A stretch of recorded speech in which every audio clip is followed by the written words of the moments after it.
ஆதியிலே பரமண்டலத்தில் என்னோடு கூட இருந்த பரமண்டல வாசிகள் அவர்கள். என்னுடைய மூத்த மகள் சாந்தலட்சுமி என்ற ஜூலியானாவும் இளைய மகள் சிவசங்கரன் ஜோசப்பும் ஆதியிலே பரமண்டலவாசிகளாக பரமண்டலத்தில் இருந்தவங்க தான்.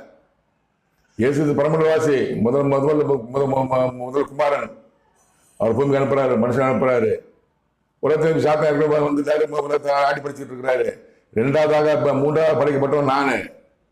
எனக்கு அங்க என்ன பேர் தெரியாது. பூமிக்கு அனுப்புறாரு, சிவமூர்த்தி பேர் வச்சா, மாமிசம் வச்சாங்க, ஜீவன் நினைச்சார். அங்க ஜீவன் பேர் இருக்கலாம் தெரியாது.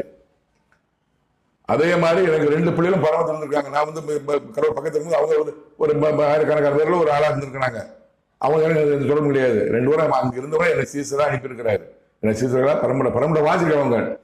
பூமி சொல்ற மம்சாத்துக்காரன், திருச்சிக்காரன், தஞ்சாவூர்காரன், ஆந்திராக்காரன் சொல்லும்போது அந்த மாதிரி பரமண்ட வாசிகள். அது உண்மை, நம்புங்க. இதான் உலகத்தின் ஒரு ரகசியம்.